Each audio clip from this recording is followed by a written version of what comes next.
శ్రీ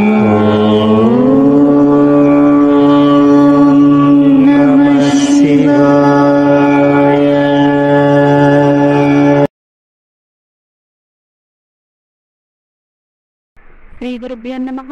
శ్రీమాత్రే నమః.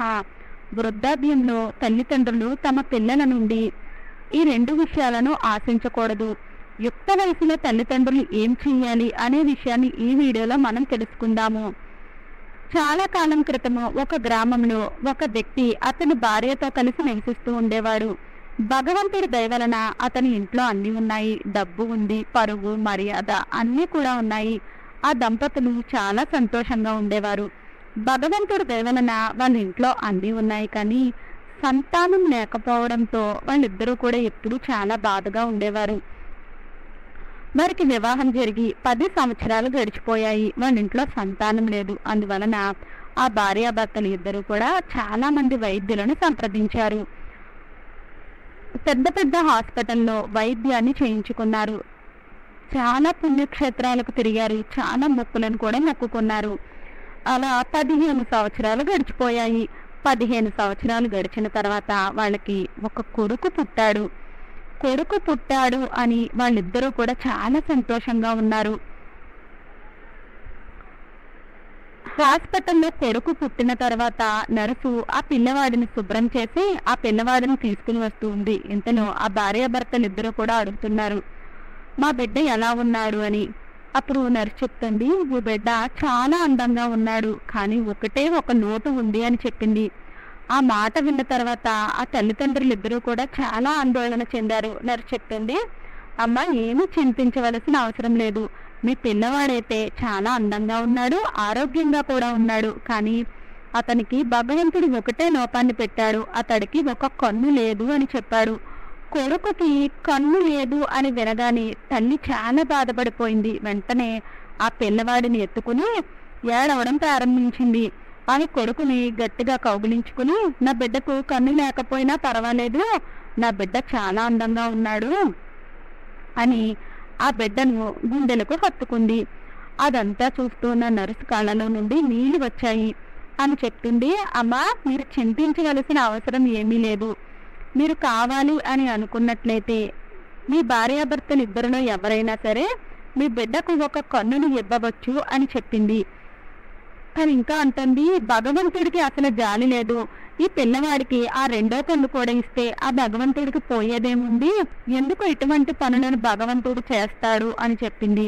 అని చెప్పిన తర్వాత మీ ఇద్దరిలో ఎవరో ఒకరు కన్నుని ఇవ్వవచ్చు అని చెప్పింది. వెంటనే ఆ పిల్లవాడు తండ్రి చెప్తున్నాడు, ఇప్పుడు నా బిడ్డ ఇంకా నా భార్య బాధ్యత కూడా నాపైనే ఉంది. నా 2 కళ్ళు సరిగ్గా ఉన్నట్లయితేనే నేను కష్టపడి పని చేయగలుగుతాను, నా భార్య బిడ్డలను సంతోషంగా ఉంచగలుగుతాను, వాళ్ళని పెంచి పోషించగలుగుతాను. ఇప్పుడు నా కన్నును కనుక నా బిడ్డకి ఇచ్చినట్లయితే నేను ఏ విధంగా ఈ పనులన్నీ చేయగలుగుతాను. అయినా భగవంతుడు నా బిడ్డను ఏ విధంగా అయితే ఇచ్చాడో ఆ విధంగానే నాకు అందంగా ఉన్నాడు. అందువలన నేను నా బిడ్డకు కన్ను ఇవ్వను అని చెప్పి కన్ను ఇవ్వడానికి తండ్రి నిరాకరించాడు. కానీ తల్లి మనసు అంగీకరిస్తుందా?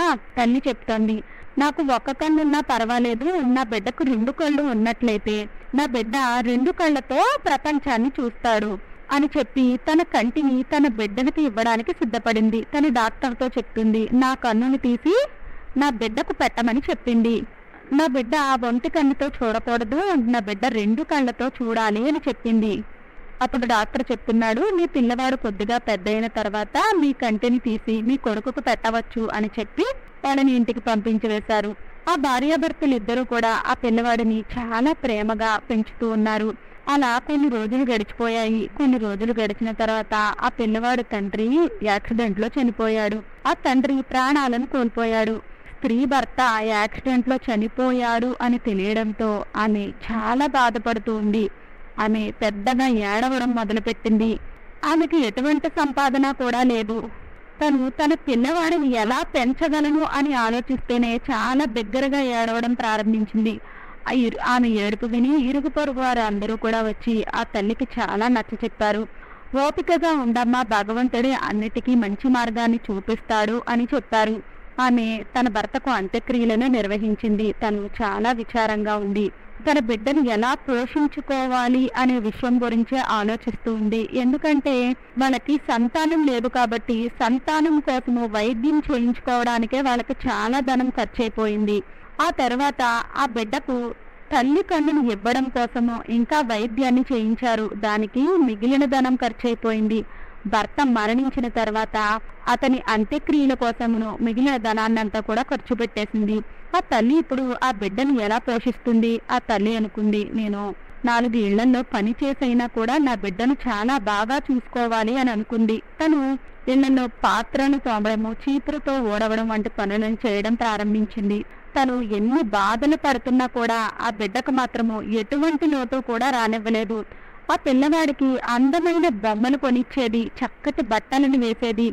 తన బిడ్డ ఎప్పుడూ కూడా ఉన్నతంగా ఉండాలి అని తను చాలా కూడా కష్టపడుతూ ఉండేది. ఆ పిల్లవాడికి మెల్లిమెల్లిగా 6 సంవత్సరాల వయసు వచ్చింది. ఆ పిల్లవాడిని స్కూల్లో చేర్పించాలి అని అనుకుంది. ఆ ఊరిలోనే ఉన్న పెద్ద స్కూల్కి ఆ పిల్లవాడిని తీసుకుని వెళ్ళింది. తను చెప్తోంది అక్కడికి వెళ్ళి, అయ్యా, నేను నా పిల్లవాడిని మీ స్కూల్లో చేర్పించాలి అని అనుకుంటున్నాను. నా బిడ్డను మీ స్కూల్లో జాయిన్ చేసుకోమని అడిగింది. వెంటనే అక్కడ ఉన్న ఉపాధ్యాయులు చెప్తూ ఉన్నాడు, అమ్మా, ఇది చాలా పెద్ద పెద్ద ధనవంతుల పిల్లలు చదివే స్కూలు. ఈ స్కూల్లో ఫీజు చాలా ఎక్కువగా ఉంటుంది. ఆ మాస్టర్ అనుకుంటున్నాడు వాళ్ళని చూడగానే, ఈ పిల్లవాడు చూడడానికి చాలా బాగున్నాడు, కానీ ఈ తల్లి ఏమిటి ఎలా ఉంది? ఈమెను చూడడానికి ఒక బిచ్చగత్తిలాగా కనిపిస్తూ ఉంది. ఈమె ఈ పిల్లవాడికి పుస్తకాలు ఎలా కొంటుంది, ఫీజులు ఎలా కడుతుంది అని చెప్పి ఆ మాస్టారు ఆ తల్లితో చెప్తున్నాడు, నువ్వు నీ పిల్లవాడిని తీసుకుని వెళ్ళి ఏదైనా గవర్నమెంట్ స్కూల్లో జాయిన్ చేస్తే బాగుంటుంది అని ఆ తల్లికి చెప్పాడు. ఆ ప్రిన్సిపాల్ చెప్పిన మాటలు విన్న తల్లి, అయ్యా, మీరు డబ్బు కోసం మాత్రము ఏమీ కంగారు పడకండి. మీ ఫీజులన్నీ కూడా నేను సమయానికే జమ చేస్తాను. నాకున్నదే ఒక బిడ్డ. నా బిడ్డను చదివించుకుని ఉన్నతంగా తీర్చిదిద్దాలి అని అనుకుంటున్నాను. నా బిడ్డ కలెక్టర్ అవ్వాలి అని ఆశిస్తున్నాను అని తను చాలా బాధగా చెప్పింది. ఆ మాటలన్నీ విన్న ప్రిన్సిపల్కి చాలా జాలి కలిగింది. వెంటనే అతడు చెప్తున్నాడు, మీ పిల్లవాడికి నా స్కూల్లో సీట్ ఇస్తాను అని చెప్పాడు. పిల్లవాడికి వెంటనే ఆ స్కూల్లో అడ్మిషన్ తీసుకుంది. ఆ పిల్లవాడిని స్కూల్కి పంపించడం ప్రారంభించింది. తను అప్పటి వరకు 5 ఇళ్లలో మాత్రమే పనిచేస్తూ వాళ్ళ జీవనోపాధిని గడుపుతోంది. పిల్లవాడిని స్కూల్లో జాయిన్ చేసిన తర్వాత తను 10 ఇళ్లలో పని చేయడం ప్రారంభించింది. ఆమె తన కొడుకుని చాలా ఉన్నతంగా పెంచాలి అని అనుకుంది. ఆ పిల్లవాడికి మెల్లిమెల్లిగా 10 సంవత్సరాల వయసు వచ్చింది. ఆ పిల్లవాడు 5వ తరగతి చదవడం ప్రారంభించాడు. ఆ తర్వాత ఒకరోజు స్కూల్లో పిల్లలందరూ కలిపి ఆ పిల్లవాడిని ఆట పట్టించడం ప్రారంభించారు. నీ తల్లి గుడ్డిది, తను ఒంటికంటిపై మాత్రమే చూస్తుంది అని తనని చాలా బాధ పెట్టారు. ఆ పిల్లవాడికి చాలా కోపం వచ్చింది, బాధగా కూడా అనిపించింది. ఎందుకంటే వాళ్ళమ్మ ప్రతిరోజు కూడా ఆ పిల్లవాడిని స్కూల్లో దింపడానికి వచ్చేది, స్కూల్ నుంచి తీసుకుని వెళ్ళడానికి కూడా వచ్చేది. ఆ పిల్లవాడు ఇంటికి వచ్చిన తర్వాత తల్లితో చెప్తున్నాడు, అమ్మ, రేపటి నుండి నువ్వు నన్ను స్కూల్లో దింపడానికి రావద్దు, నన్ను తీసుకుని వెళ్ళడానికి కూడా రావద్దు. ఆ తల్లి అడుగుతుంది, నువ్వు ఎందుకు ఇలా చెప్తున్నావు అని. అప్పుడు ఆ పిల్లవాడు అంటున్నాడు, నీ మొహం ఏమీ బాగోలేదు, నువ్వు ఒంటి కన్నుతో ఉన్నావు. నాతో స్కూల్కి నువ్వు వచ్చినట్లయితే నా తోటి పిల్లలందరూ కూడా నన్ను ఎగతాళి చేస్తున్నారు. అందువలన నాకు చాలా సిగ్గుగా ఉంది. నువ్వు ఇలా ఉన్నావు, అలా ఉన్నావు అని మాట్లాడాడు. ఆ మాటలు విన్న తల్లి చాలా బాధపడింది. కానీ తను ఏమీ అనకుండా మౌనంగానే ఉండిపోయింది. ఆ తల్లి చెప్తుంది, రేపటి నుండి నేను నీ స్కూల్కి రాను, నువ్వే స్కూల్కి వెళ్ళి జాగ్రత్తగా ఇంటికి తిరిగి రమ్మని చెప్పింది. తల్లి ఆ మాట చెప్పగానే పిల్లవాడు అంటున్నాడు, అమ్మా, నేను పెద్దవాడిని అయిపోయాను, నేను ఒంటరిగా స్కూల్కి వెళ్ళగలను, రాగలను, కాబట్టి నువ్వు స్కూల్కి రావాల్సిన అవసరం ఏమీ లేదు అని చెప్పేసరికి, బాబు, నువ్వు జాగ్రత్తగా ఉండు, ఎందుకంటే నాకు ఎప్పుడూ కూడా బెంగగానే ఉంటుంది. మీ నాన్న గురించి ఆలోచించి, మీ నాన్న యాక్సిడెంట్లో చనిపోయాడు, అందువలన నాకు నువ్వు ఒంటరిగా వెళుతుంటే భయంగా ఉంటుంది అని చెప్పింది. ఆ పిల్లవాడు చెప్తున్నాడు, నువ్వేమీ చింతించకు, నాకు ఏమీ జరగదు, నేను ఒంటరిగానే స్కూల్కి వెళతాను, వస్తాను అని చెప్పి తను ఒంటరిగా స్కూల్కి వెళ్ళడం మొదలుపెట్టాడు. తన చదువు పెరిగే కొద్ది ఖర్చులు కూడా పెరిగాయి. ఆ తల్లిపైన భారం ఇంకా పెరుగుతూ వచ్చింది. ఆ విధంగా ఆ పిల్లవాడు ఇంటర్మీడియట్ చదువు పూర్తి చేశాడు. ఆ పిల్లవాడు చదువులో చాలా తెలివైనవాడు. అతను మొత్తము అందరిలోనూ కూడా ఫస్ట్ మార్కులను తెచ్చుకున్నాడు. తర్వాత చదువు కోసము సిటీకి వెళ్ళాడు. సిటీకి వెళ్ళిన తర్వాత ఆ పిల్లవాడి ఖర్చులు ఇంకా పెరిగిపోయాయి. తల్లి సంపాదన సరిపోవడం లేదు. ఇంతకుముందు చదివినప్పుడు పుస్తకాలు ఫీజులు కడితే సరిపోయేది. ఇప్పుడు అతడు బ్రతకడానికి కూడా అక్కడ అవసరాల కోసం కూడా తను ఇంకా డబ్బులను ఎక్కువగా సంపాదించవలసి వచ్చింది. ముందు తను 10 ఇళ్లలో పనిచేసేది. కొడుకు కోసము తను 20 ఇళ్లలో పనిచేయడం ప్రారంభించింది. తను రాత్రి 10 గంటల వరకు చాలా కష్టపడి పనిచేసేది. తన కొడుకుకి నెలకు సరిపడగా డబ్బులను పంపిస్తూ ఉండేది. మెల్లిమెల్లిగా రోజులు గడిచాయి. ఒకరోజు తన కొడుకు కలెక్టర్ అయ్యాడు. తల్లి ఒక్కరోజు కూడా విశ్రాంతి తీసుకోకుండా తన కష్టార్జితాన్ని అంతా కూడా కొడుకు కలెక్టర్ అవ్వడం కోసమే మొత్తం ధనాన్ని అంతా కూడా ఉపయోగించింది. తను అనుకునేది, నా కొడుకు కలెక్టర్ అయినట్లయితే నేను నా కొడుకుతో కలిసి ఆనందంగా జీవించవచ్చు. అప్పుడు నేను ఎవ్వరి ఇంట్లోనూ కూడా పని చేయవలసిన అవసరం లేదు. నా కొడుకుతో కలిసి చాలా సంతోషంగా జీవిస్తాను అని తను అనుకుంటూ ఉండేది. తను కొడుకు కోసము ఎండలో పనిచేయడం వలన తెల్లగా ఉన్న తన శరీరము నల్లగా మారిపోయింది. తనకి చాలా తొందరగానే ముసలితనం కూడా వచ్చేసింది. తను వాటిని వేటిని కూడా పట్టించుకోలేదు. నా కొడుకు కలెక్టర్ అయితే చాలు, నేను తనతో కలిసి సుఖంగా ఉంటాను అని ఆ ఒక్క విషయాన్ని ఆలోచించుకుంది. కానీ ఇంకా ఏమీ ఆలోచించకుండా తను గొడ్డులాగా కష్టపడి తన పిల్లవాడిని చదివించింది. ఒకరోజు తన కొడుకు కలెక్టర్ అయిన తర్వాత ఉత్తరాన్ని రాశాడు. అమ్మా, నేను కలెక్టర్ అయ్యాను, ఇక నువ్వు డబ్బు పంపించవలసిన అవసరం లేదు అని. ఆ ఉత్తరం వచ్చినప్పుడు ఆ తల్లి సంతోషానికి అవధులు లేవు. నా భర్త చనిపోయిన తర్వాత నా ప్రాణాలన్నీ కూడా నా కొడుకు పైనే పెట్టుకున్నాను. నా కోరిక ప్రకారమే నా కొడుకు కష్టపడి చదివి నా కోరికను నెరవేర్చాడు. నా కొడుకు కలెక్టర్ కావాలి అనే నా కోరిక నెరవేరింది అని చెప్పి తను చాలా సంతోషపడిపోయింది. తన కొడుకు కలెక్టర్ అయ్యాను అని ఉత్తరాన్ని మాత్రమే రాశాడు. తన కొడుకు మాత్రము ఆ ఊరికి రాలేదు. వెంటనే ఆ ఉత్తరాన్ని చదివి ఆ తల్లి ఆ గ్రామ ప్రజల అందరికీ కూడా మిఠాయిలను పంచిపెట్టింది. గ్రామ ప్రజల అందరికీ కూడా చాలా గర్వంగా చెప్తోంది, నా కొడుకు కలెక్టర్ అయ్యాడు అని.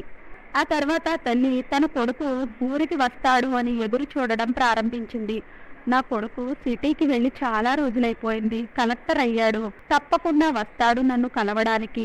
అప్పుడు నేను నా కొడుకుకి హారతినిచ్చి ఇంట్లోకి తీసుకుని వస్తాను, తనకి ఇష్టమైన పిండి వంటలన్నీ కూడా చేసి పెడతాను అని చెప్పి తను పగలు రాత్రి కూడా నిద్రపోయేది కాదు. నా కొడుకు నన్ను తీసుకుని వెళ్ళడానికి వస్తాడు అని అదే ఆలోచనతో ఉండేది. నా కొడుకు ఎందుకు రాలేకపోతున్నాడు, నన్ను ఎందుకు తీసుకుని వెళ్ళడం లేదు, నా కొడుకు వచ్చినట్లయితే నేను ఇతరుల ఇళ్లలో పాత్రలు తోమాల్సిన పని ఉండదు, చీపురుతో తుడవాల్సిన పని ఉండదు, నేను హాయిగా కూర్చుని నా కొడుకు సంపాదన తింటాను. నా కొడుకు ఇంట్లో ఇప్పుడు పని మనుషులు ఉండి ఉంటారు, నా కొడుకు కారు బంగ్లా అన్నీ ఉండి ఉంటాయి. ఇప్పుడు నా దుఃఖభరితమైన రోజులన్నీ కూడా గడిచిపోయాయి. ఆ తల్లి రకరకాలుగా కలలు కనేది. ఇలా 1 సంవత్సరం పాటు గడిచిపోయింది. ఆ తల్లి తన బిడ్డ కోసము సంవత్సరం పాటు ఎదురు చూస్తూనే ఉంది. తన ఇంటి ముందు నుండి ఏ వాహనం వెళుతున్నా కూడా తన కొడుకు వచ్చాడేమోనని ఎంతో ఆశగా బయటకు వెళ్ళి చూస్తూ ఉండేది. సంవత్సరం రోజులు గడిచిపోయిన తర్వాత తన కొడుకు దగ్గర నుండి ఇంకొక ఉత్తరం వచ్చింది. అమ్మా, నాకు వివాహం జరిగిపోయింది అని ఆ ఉత్తరంలో రాశాడు. నేను పెళ్లి చేసుకున్న అమ్మాయి చాలా ఉన్నత కుటుంబానికి చెందిన అమ్మాయి. నేను మేయర్ కూతురిని వివాహం చేసుకున్నాను. నా భార్య చాలా అందంగా ఉంటుంది అన్న విషయాన్ని ఆ ఉత్తరంలో రాశాడు. ఆ వార్త చదవగానే ఆమె కళ్ళలో నుండి నీళ్లు కారడం మొదలయ్యాయి. నా కొడుకు కలెక్టర్ అయ్యాడు కదా, మంచి మంచి సంబంధాలు వస్తాయి, నాకు నచ్చిన అమ్మాయిని చూసి పెళ్లి చేస్తాను అని తను చాలా కలలు కన్నది. నా కలలు అన్నీ కూడా మట్టిలో కలిసిపోయాయి అని ఆమె ఎంతో ఏడుస్తూ, ఓ భగవంతుడా, నేనేం పాపం చేశాను, నేను చేసిన తప్పు ఏమిటి, ఎందుకు నాకు ఎంత పెద్ద శిక్ష పడింది. ప్రతి తల్లిదండ్రులు కూడా కోరుకుంటారు కదా, తమ పిల్లలకి తమ చేతితో వివాహం చెయ్యాలి అని, తమ కొడుకుని పెళ్లి కొడుకుని చెయ్యాలి అని, వాళ్ళని ఆశీర్వదించాలి అని. నా కొడుకు కనీసము తన పెళ్లికి నన్ను పిలవనే లేదు, పెళ్లి చేసుకుంటున్నానని చెప్పనే లేదు. నా కొడుకు కోసం నేను ఎంత కష్టపడ్డానో, పగలు రాత్రి కూడా ఇతరుల ఇళ్లలో పాత్రలు తోముతూ రోజంతా కూడా కష్టపడి నా కొడుకుని చదివించాను. కనీసము నా కొడుకు పెళ్లి చేసే హక్కు కూడా నాకు లేదా? నేను పెళ్లి చేసుకున్నాను అని ఉత్తరం రాశాడు. ఆ తల్లి రాత్రంతా కూడా ఏడుస్తూనే ఉంది. ఇంత జరిగినా కూడా ఆ తల్లి కొడుకుని ఆశీర్వదించి ఆ తర్వాత నిద్రపోయింది. ఇంత జరిగినా కూడా ఆ తల్లి నోటి నుండి ఆ కొడుకుకి ఆశీస్సులు మాత్రమే వచ్చాయి. తను ఒక్క అపశబ్దాలు కూడా మాట్లాడలేదు. తను చెప్తోంది, బాబు నువ్వు నాకు చెప్పకుండా వివాహం చేసుకున్నా పర్వాలేదు, నా ఆశీస్సులు నీకు ఎప్పుడూ కూడా ఉంటాయి అని ఆశీర్వదించింది. తల్లి అనుకుంటుంది, నా కొడుకుకు పెళ్లి అయిపోయింది, భార్య వచ్చింది, నా కొడుకు కోడలు ఇద్దరూ కలిసి నన్ను కలవడానికి ఇంటికి వస్తారు, నేను నా కోడలిని చూస్తాను, నా కోడలు నా పాదాలను నొక్కుతుంది, నేను నా కోడలను ఆశీర్వదిస్తాను అని తన కొడుకు కోడలి కోసం ఎదురు చూడడం మొదలుపెట్టింది. ఆ విధంగా ఆ తల్లి తన కొడుకు కోడల కోసం ఎదురు చూస్తూ చూస్తూ 1 సంవత్సరం గడిచిపోయింది. సంవత్సరం గడిచిపోయినా కూడా ఆ కొడుకు తల్లిని కలవడానికి రాలేదు, కోడలు కూడా రాలేదు. అప్పుడు తల్లికి 3వ ఉత్తరం వచ్చింది. అమ్మా, ఇప్పుడు నువ్వు నానమ్మగా అయ్యావు, దేవుడి దయతో మన ఇంట్లో ఒక కొడుకు వచ్చాడు. ఈ వార్త తెలియగానే ఆమె ఇంకా ఆశ్చర్యపోయింది. తనకి మనవడు పుట్టాడు అనే విషయం తెలియగానే ఆమె ఆశ్చర్యపోయింది. తన ఓపిక నశించిపోతూ ఉంది. నా కొడుకు కలెక్టర్ అయ్యాడు, పెళ్లి చేసుకున్నాడు, తను ఒక పుత్రుడికి జన్మనిచ్చాడు, అయినా కూడా నా దగ్గరకు రాలేదు అని ఆమె గుండెలు పగిలిపోతూ ఉన్నాయి. నా జీవితం మొత్తము కూడా వాడి కోసమే త్యాగం చేశాను, నా కొడుకు ముఖం చూసి చాలా కాలం అయిపోతుంది అని తను చాలా దిగులుగా ఉంది. తన కొడుకు కోసము ఆలోచిస్తూనే ఉంది. ఇంకా ఆ బాధను ఆమె భరించలేకపోతూ ఉంది. నేను వెళ్ళి నా మనవడినైనా కూడా చూడాలి అని తను చాలా ఆశగా ఉంది. మనవడిని తీసుకుని వస్తాడు అని 6 నెలల పాటు ఆమె వేచి చూసింది. ఆమెకు ఓపిక నశించిపోతూ ఉంది గాని ఆమె కొడుకు మాత్రమే ఇంటికి రాలేదు. తను ఇంకా గట్టిగా నిర్ణయించుకుంది, మనవడిని చూడడానికి ఖచ్చితంగా వెళ్ళాలి అని నిర్ణయాన్ని తీసుకుంది.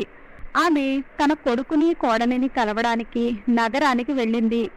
ఎలాగోలాగా ఆ చిరునామాని అడుగుతూ కొడుకు నివసించే నగరానికి చేరుకుంటుంది.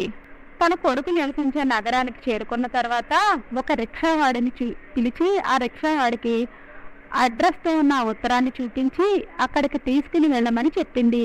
ఆ రిక్షావాడు ఆ వృద్ధురాలు ఇచ్చిన చిరునామాని తీసుకుని ఆ ముసలి అవ్వని తీసుకుని కలెక్టర్ బాబు బంగ్లాకు చేరుకుని బంగ్లా ముందు రిక్షాని ఆపి ఆ తల్లితో చెప్తున్నాడు, అమ్మా నువ్వు చెప్పిన అడ్రస్ ఇదే, నువ్వు చెప్పిన కలెక్టర్ బాబు బంగ్లా ఇదే అని చెప్పి అక్కడ ఆమెను వదిలేశాడు. ఆ రిక్షావాడికి డబ్బులు ఇచ్చేసి తన చేతులతో బ్యాగ్ని తీసుకుని ఆమె బంగ్లా వైపు నడుస్తూ ఉంది. ఆ తల్లి కళ్ళు ఆ బంగ్లా వైపు చూస్తున్నప్పుడు ఆమె చాలా సంతోషించింది. నా కొడుకు కలెక్టర్ అయ్యాడు, ఇంత అందమైన విలాసవంతమైన బంగ్లాని కట్టుకున్నాడు. ఆమె బంగ్లాని చూస్తుంది. బంగ్లా ముందు మెరిసిపోతూ ఉన్న కారు కనిపించింది. ఆ కారుని చూసింది. అవన్నీ చూసి తను చాలా సంతోషిస్తూ ఉంది. తన కొడుకు ఎంత అందమైన ఇంట్లో నివసిస్తున్నాడా అని తను చాలా సంతోషించింది. తను తన మనవడు కోసం బొమ్మలను, కోడలి కోసం చీర ఇంకా మిఠాయిలను తీసుకుని ఆ బ్యాగ్తో బంగ్లాలోకి అడుగుపెట్టింది. ఆ బంగ్లాలోనికి ప్రవేశించగానే గేట్ దగ్గర ఉన్న వాచ్మెన్ ఆ ముసలి అవ్వను గమనిస్తూ ఉన్నాడు. ఆమె ఒంటి కన్నుతో ఉంది. చిరిగిన పాత బట్టలను ధరించి నల్లగా ఉంది. ఆమె ఇంట్లోనికి వెళ్ళిపోతుంది. వెంటనే ఆ వాచ్మెన్ ఆపి అడుగుతున్నాడు, ఎవరిని కలవాలనుకుంటున్నావు, నువ్వు ఇలా లోపలికి ఎక్కడ వెళ్ళిపోతున్నావా అని అడిగేసరికి ఆ మాటను వినగానే ఆ తల్లి ఆగి చెప్తోంది, ఇక్కడ నా కొడుకు నివసిస్తున్నాడు, నా మనవడిని చూడడానికి నేను వచ్చాను అని చెప్పేసరికి ఆమె మాటలు విని ఆ వాచ్మెన్ అడుగుతున్నాడు, నీ మొహం ఎప్పుడైనా అద్దంలో చూసుకున్నావా, ఇది ఎవరి బంగ్లానో తెలుసా, ఇది కలెక్టర్ బాబు బంగ్లా. అప్పుడు ఆ తల్లి చెప్తుంది, నాకు తెలుసు, ఈ కలెక్టర్ బాబు నా కొడుకు. ఆ మాట విని వాచ్మెన్ చెప్తూ ఉన్నాడు, ఈ ముసలావిడ ఒక పల్లెటూరు దానిలా ఉంది, ఈమె మొహమేమో వికారంగా ఉంది, ఈ కలెక్టర్ బాబు ఈమె కొడుకు ఎలా అవుతాడు. ఆ విధంగా వాళ్ళిద్దరికి మధ్యలో వివాదం జరుగుతుంది. ఇంతలో పక్కనే ఉన్న ఇంకో వాచ్మెన్ అక్కడికి చేరుకుంటాడు. ఆ వృద్ధుల దగ్గరికి చేరుకుని ఆమెను అడుగుతున్నాడు, అమ్మా కలెక్టర్ బాబు నీ కొడుకు అని చెప్తున్నావు కదా, అది నిరూపించుకోవడానికి నీ దగ్గర ఏదైనా రుజువు ఉందా అని అడిగాడు. అప్పుడు ఆమె వెంటనే తన చెంగులో ముడివేసుకున్న కొడుకు రాసిన ఉత్తరాలను తీసి ఆ ఉత్తరాలను వాళ్ళకు చూపించింది. ఆ ఉత్తరాలలో చిరునామాను చూడగానే వాళ్ళిద్దరూ కూడా ఆ ముసలి తల్లికి క్షమాపణ చెప్పి, అమ్మా మమ్మల్ని క్షమించు, నువ్వు కలెక్టర్ బాబు తల్లివే, మాకు తెలియదు అని చెప్పి ఆమెను లోపలికి పంపించారు. ఆ ముసలిగా వెళుతూ చెప్తుంది, ఏమీ పర్వాలేదు అని చెప్పి తను లోపలికి వెళ్ళింది. తను నా సామాన్లను మళ్ళీ వచ్చి తీసుకుని వెళతాను అని చెప్పి తను మెల్లగా మెట్లు ఎక్కి మనవడును చూడడానికి వెళ్ళింది. ఆమె లోపలికి అడుగు పెట్టగానే ఇంటి లోపల ఉయ్యాలలో మనవడు ఊగుతూ ఉన్నాడు. ఆ ముసలి తల్లి కళ్ళు మనవడి మీద పడగానే ఆమె పరిగెత్తుకుని వెళ్ళి ఊయలలో ఉన్న మనవడిని ఎత్తుకుని గట్టిగా కౌగిలించుకుంది. వెంటనే నిద్రపోతున్న పిల్లవాడు లేచి ఏడవడం ప్రారంభించాడు. చాలా దగ్గరగా ఏడుస్తూ ఉన్నాడు.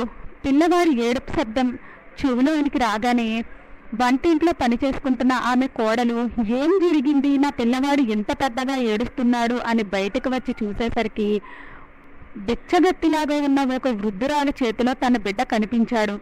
ఆమె వెంటనే తన భర్తను పిలవడం ప్రారంభించింది. గట్టి గట్టిగా కేకలు వేస్తూ ఉంది. మన బిడ్డను దొంగిలించడానికి ఒకటే కన్ను ఉన్న నల్లని చర్మం ఉన్న ఒక వృద్ధురాలు వచ్చింది. భార్య అలుపు విని భర్త కూడా వెంటనే పైనుండి కిందకి దిగి వచ్చాడు. భర్త రాగానే కోడలు తన బిడ్డను తన తల్లి నుండి లాక్కుని తను గట్టిగా హత్తుకుంది. భర్తతో చెప్తుంది, గేటు దగ్గర వాచ్మెన్లు ఏం చేస్తున్నారు, ఈ వృద్ధురాలు చూడండి మన పిల్లవాడిని దొంగతనం చేయడానికి వచ్చింది అని తను గట్టిగా చెప్తూ ఉంది. ఆ మాటలు విన్న ముసలియవ చెప్తోంది, నేను దొంగని కాను, నేను మీ అత్తగారిని, నీ దగ్గర నిలబడి ఉన్న వ్యక్తికి తల్లిని, నీ ఒడిలో ఉన్నది నా మనవడు, నా మనవడను దొంగిలించి నేను ఎక్కడికి తీసుకుని వెళ్తాను. ఆ తల్లి అన్న మాటలు విని కోడలు తన భర్తని అడుగుతోంది, ఈ వృద్ధురాలు ఏం చెప్తోంది, ఇది నిజంగా నిజమేనా, మీ అమ్మ బిచ్చగత్త, మీరు బిచ్చగాల కుటుంబంలో పుట్టారా, మీకు అమ్మ ఉంది అని ముందుగా ఎందుకు చెప్పలేదు. భార్య అంటున్న ఆ మాటలు విన్న కొడుకు, ఈ వృద్ధురాలు అబద్ధం చెప్తోంది, ఈమె నా తల్లి కాదు. కొడుకు చెప్తున్న ఆ మాటలు విన్న ఆ తల్లి చాలా ఆశ్చర్యపోయింది. ఆమె కళ్ళ నుండి వెంటనే నీళ్లు రావడం ప్రారంభమయ్యాయి. బాబు, ఏం మాట్లాడుతున్నావు నువ్వు, నేను ప్రతిరోజు కూడా గుమ్మం దగ్గర కూర్చుని నీ కోసమే వేచి ఉండేదానిని, నా కొడుకు వస్తాడు అని. నువ్వు రాకపోయేసరికి నిన్ను కోడలిని కలవడానికి నేనే వచ్చాను. మనవడిని చూడాలి అనే కోరికతో వచ్చాను. నువ్వు నాకు అమ్మీ లేదంటున్నావు. కోడలు అడుగుతోంది, ఈ ముసలి ఆవిడ ఏం మాట్లాడుతుంది అని అడిగేసరికి ఆ కొడుకు అంటున్నాడు, నేను ఒట్టు వేసి చెప్తున్నాను, నిజంగా ఈమె నాకు అస్సలు తెలియదు, ఈమె నా తల్లి కాదు అని చెప్పాడు. కొడుకు నోటి వెంట ఆ మాటలు విన్న వెంటనే ఆ తల్లి కళ్ళలో నుండి నీళ్లు రావడం ప్రారంభమయ్యాయి. నేను కష్టపడి చదివించి కలెక్టర్ని చేశాను. నా కొడుకు ధనము పదవులు ప్రభావంతో నన్నే కాదనుకుంటున్నాడు. నేను తన తల్లిని కాదు అని ప్రమాణాలు కూడా చేస్తున్నాడు. నా జీవితానికి ఆసరాగా ఉండవలసిన నా కొడుకే నేను తన తల్లిని కాదు అన్నప్పుడు నేను ఎవరి కోసం బ్రతుకుండాలి. నేను ఏ కొడుకు కోసమైతే నా యవ్వనాన్ని త్యాగం చేశానో, నా జీవితాన్ని మొత్తము కూడా త్యాగం చేశానో, ఆ కొడుకే నేను అబద్ధం చెప్తున్నాను అంటున్నాడు. ఈమె నా తల్లి కాదు అని అంటున్నాడు. ఈ లోకంలో నా కొడుకు ఒక్కడే నాకు ఆసరాగా ఉంటాడు అని అనుకునేదాన్ని. ఈరోజు అది కూడా పోయింది. నా కొడుకు పెద్ద కుటుంబంలో అమ్మాయిని వివాహం చేసుకున్నాడు.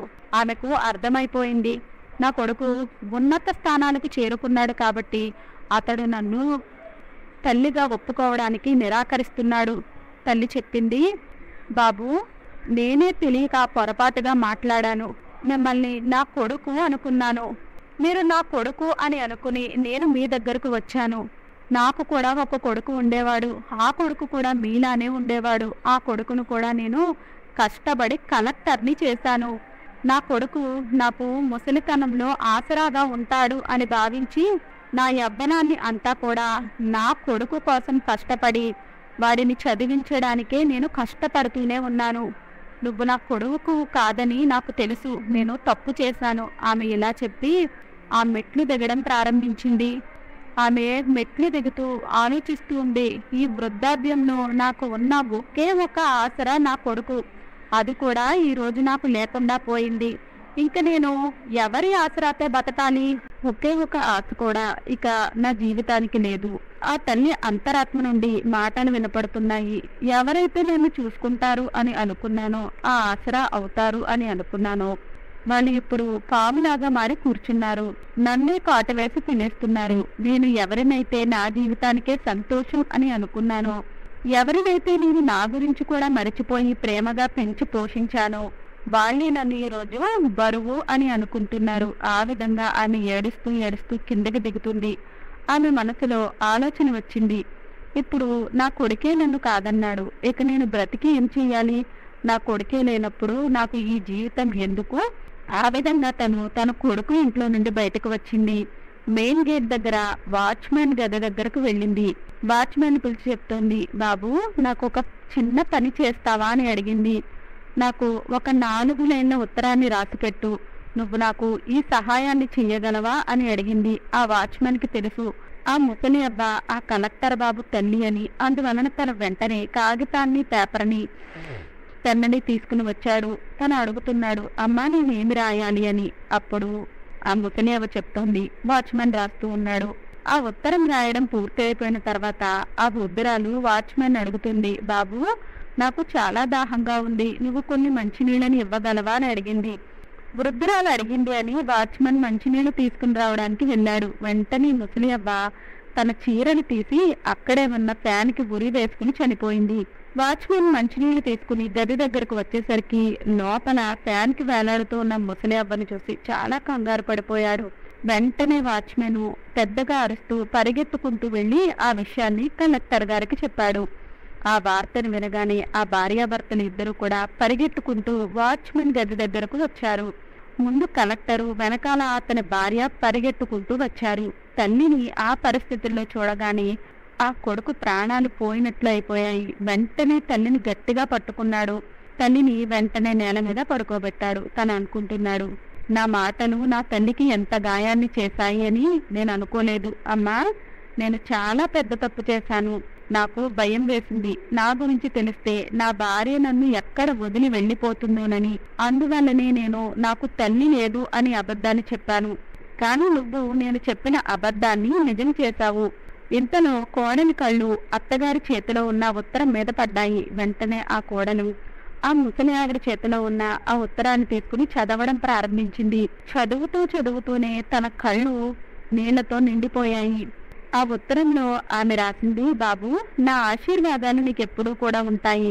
నువ్వు ఎప్పుడూ కూడా ఉన్నత స్థానంలోనే ఉండాలి. నేను వెళుతూ నీకు ఒక రహస్యాన్ని చెప్పాలి అని అనుకుంటున్నాను. బాబు, నేను అందంగా కనిపించడం లేదు. దాని వెనకాల కూడా ఒక కారణం ఉంది. దానికి కారణం కూడా నువ్వే.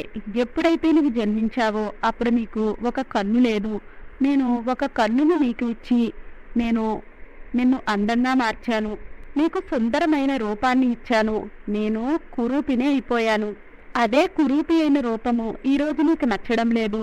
నేను గుడ్డిదానిని. ఇంకా దానితో పాటు నా రంగు కూడా నల్లగా ఉంది. ఈ రంగు కూడా నువ్వు పుట్టినప్పుడు నేను ఈ విధంగా లేను. నువ్వు ఇప్పుడు ఏదైతే కుర్చీలో కూర్చున్నావో, ఏదైతే పదవిలో ఉన్నావో, ఆ పదవిని నువ్వు పొందడం కోసము నేను పగలు రాత్రి కూడా కష్టపడ్డాను. నేను ఎప్పుడూ కూడా చూసుకోలేదు ఎంత ఎండ ఉంది, ఎంత చలి ఉంది అని. నిన్ను చదివించడం కోసము, నీ ఫీజులు కట్టడం కోసము, నీ ఖర్చుల కోసము నేను నల్లగా మారిపోయాను. దానిలో కూడా నా ఇష్టం ఏమీ లేదు. నువ్వు అందంగా ఉన్నావు, అందుకు నాకు సంతోషంగా ఉంది.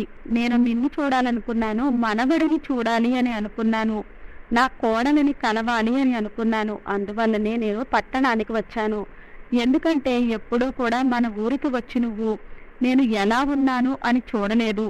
ఇక నువ్వు రావడం లేదు అని ఎదురు చూసి ఇక మనవడిని చూడాలి అనే కోరికతో మిమ్మల్ని కలవడానికి వచ్చాను. కానీ నువ్వు నన్ను గుర్తుపట్టడానికి ఇష్టపడలేదు. అందువలన నాకు అనిపించింది ఈ ప్రపంచంలో నాకు ఎవ్వరూ లేరు.